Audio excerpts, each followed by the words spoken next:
if you look at trends in the West African region, I think we have experienced about 5 coup d'etat now. Burkina Faso, Mali, Guinea, Niger. Now, there's no way we can blame the coup plotters. The citizens of Niger Republic, they are fed up with corruption, they are fed up with bad governance, they are also fed up with poverty. And that's the reason why when the coup d'etat came aboard, you can see that the citizens were jubilating and also supporting the coup plotters.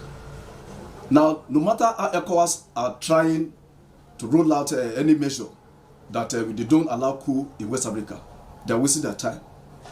What ECOWAS should put in place is that they should borrow from African Union peer review mechanism. In other words, they have to look at whether the country are performing very well in the area of governance, in the area of security and well-being of the people. Unfortunately, most of the countries in West Africa, they were performing below expectation. There is poverty, there is hopelessness, there is wretchedness, and there is poverty. Now, coming back to your question, how does it affect Nigeria? Unfortunately for us again, Nigeria is the present chairman of ECOWAS. And being the leader of ECOWAS as a chairman, it has to take the lead to make sure that they have to restore peace in that particular country. Now, Nigeria is just trying. If the international community are in support of that coup, there is no way the coup will just have to be availed. They have to spend at least 6 months before they can leave the office. So what I'm going to advise Nigeria is that Nigeria should just be very, very logical in their dealing with the coup plotters, because they may have the Western countries as a backup. And again, don't let us deceive ourselves that coup is old-fashioned. One of the antidotes for bad governance is for military to take over a government. If you look at the Facebook online video, you can see that even the coup plotters are saying that they are coming back to most of the countries in West Africa. The indication of the coup in Niger is that Nigeria must also address the prevalent reason why the coup took place in the first instance in the Niger Republic.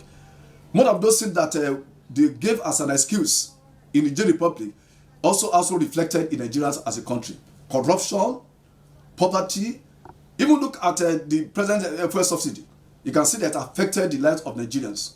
And if care is not taken, the government that is in power now will suffer legitimate crisis. And if there's a legitimate crisis, then it will be giving room for people to bring about a coup as a means of what do you call it, removing a bad government. So I advise Nigeria, be the chairman of ECOWAS, to address problem of poverty, unemployment, the youth going out of the country because they were being fed up and they don't have a trust. Once there is no trust on governance, then definitely the government will also suffer legitimate crisis. And that's the reason why you are begging us that you should be managing ourselves, that we are going to give from subsidy. We are not going to gain. And that's the reason why they don't have a trust in the government. So finally, if Nigeria wants to be the leading shining country in West African region, it must also address the root causes of the conflict that brought about a coup in the Niger Republic.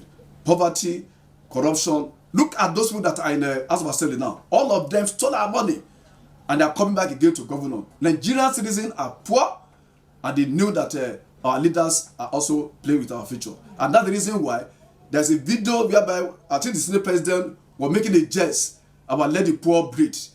That thing is making them. Coup is not only a local affair, it has external support. So anybody that is deceiving himself or herself that coup cannot come back to Nigeria is telling lie.